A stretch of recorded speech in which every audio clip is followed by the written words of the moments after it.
Saatnya Anda mendengarkan Berproses Menuju Kesejatian Diri bersama pemikir spiritual Siwo Agus Hidayat.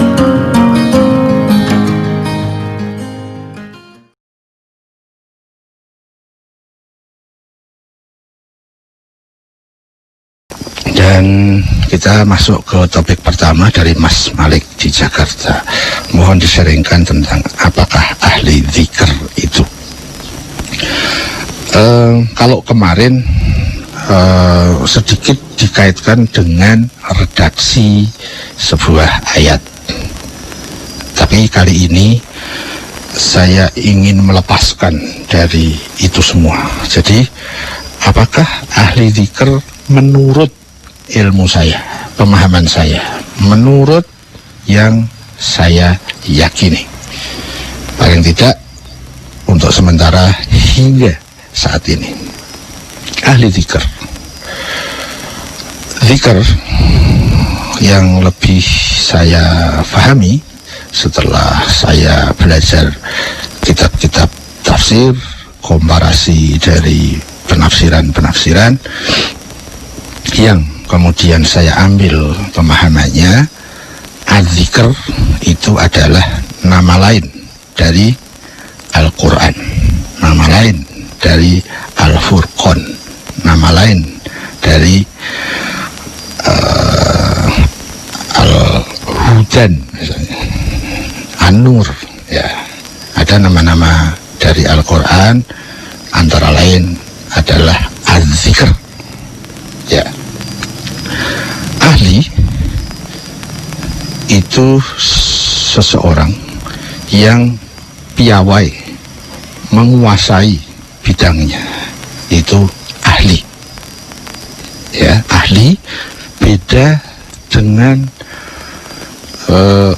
pemprediksi, beda dengan pengeksplorasi, beda dengan penafsir, ya.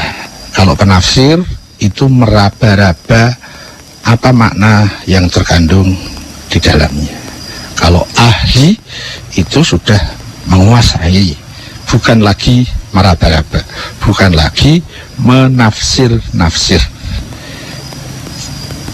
Dari situ saya punya pemahaman yang disebut ahli zikr ya sama dengan ahli Al-Quran. Kalau ahli Al-Quran berarti juga ahli terhadap surat-surat, ahli terhadap ayat-ayat. Al-Quran itu merupakan keseluruhan secara utuh, komprehensif, integral, ya. Bukan sekedar ahli ayat, bukan sekedar ahli surat, tetapi ahli Al-Quran. Itu yang saya pahami dengan ahli zikr. Kemudian istilah zikr ini juga ada terkait dengan topik yang kedua. Bagaimana agar saya bisa zikir setiap waktu, ya. Nah, kalimatnya sama, kata lafadznya sama, namun konteks syakul kalamnya berbeda, konteks kalimatnya berbeda, dan membentuk satu istilahan yang berbeda, ya. Kalau ahli zikr itu ahli Al-Quran, tapi kalau bagaimana agar saya bisa zikr, saya memahaminya sesuai dengan konteks kalimat ini. Zikir yang saya pahami adalah perjalanan spiritual menuju Allah. Itu adalah zikir. Jadi zikir itu apapun aktivitas kita pada saat tujuannya adalah Allah, niatnya adalah melaksanakan perintah Allah, caranya dengan cara-cara yang benar, maka apapun aktivitas kita bisa bernilai zikir. Zikir bisa dengan lisan, zikir bisa dengan mata, zikir bisa dengan telinga, zikir bisa dengan pikiran, zikir bisa dengan hati, zikir bisa dengan fisik dan indera kita, zikir bisa dengan pikiran dan hati kita. Ya, itu sarana untuk zikir. Medan berzikir seluruh ruang dan waktu, bahkan lebih dari itu, yaitu ruang-ruang spiritual, semua bisa menjadi bermakna zikir. Medan bisnis, medan belajar, sekolah, kuliah, medan kursus, medan pasar, medan kantor, medan sawah, kebun, medan dan seterusnya. Ada medan ilmu pengetahuan, politik, ekonomi, sosial, kebudayaan, pertahanan, keamanan, semua bisa menjadi medan zikir. Posisi zikir bisa dilakukan pada saat kita duduk, berdiri, maupun berbaring. Zikir bisa dikaitkan, semuanya bisa bermakna zikir, baik pada saat kita sedang jaga ataupun sedang tidur.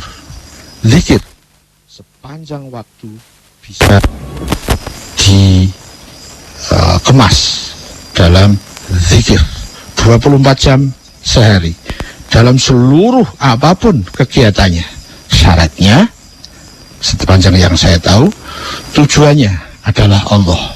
Tujuannya bukan ilmu, tujuannya bukan uang, tujuannya bukan kedirian, tujuannya bukan target, tujuannya bukan materi, tujuannya bukan ketentraman, tujuannya bukan kebahagiaan, tujuannya bukan hanya satu, tujuannya Allah. Syarat kedua, niatnya dalam rangka melaksanakan perintah Tuhan, bukan perintah siapa-siapa, bukan perintah presiden, bukan perintah komandan, bukan perintah orang tua, bukan perintah nabi, bukan perintah guru, tapi perintah Allah. Kalau ada perintah yang bersesuaian dengan perintah Allah yang datangnya dari presiden, RT, orang tua, guru, komandan, teman, ya apalagi orang tua. Kalau ada perintah yang bersesuaian dengan perintah Allah, kita melaksanakan perintah itu, pusat dasarnya adalah perintah Allah. Sarananya melalui perintah undang-undang, perintah etika, perintah tradisi, perintah. Pusatnya kalau itu bersesuaian dengan perintah Allah. Syarat kedua yaitu tentang niat. Syarat pertama tentang tujuan. Syarat ketiga tentang cara. Caranya harus benar. Benar yang seperti apa? Benar sepanjang pengetahuan kita masing-masing. Itu namanya kebenaran relatif. Idealnya adalah kebenaran mutlak, kebenaran yang menurut Allah dan para wakilnya.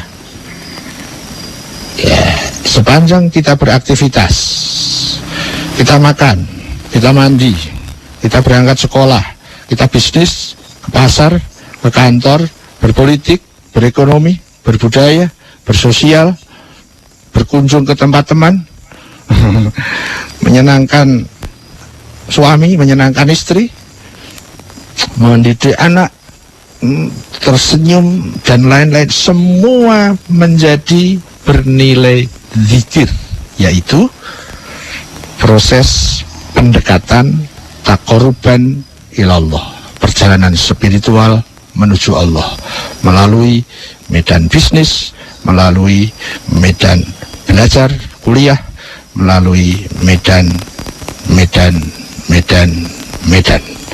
di atas bumi, di bawah langit, di dalam bumi, di atas dirgantara, semuanya adalah ruang, waktu, kesempatan, sarana yang bisa dikemas dalam makna zikir, sehingga bisa berzikir di setiap waktu.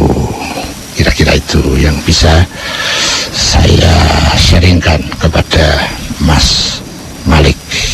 Validatornya ada 3: fokus tujuan, waspada niat, konsentrasi.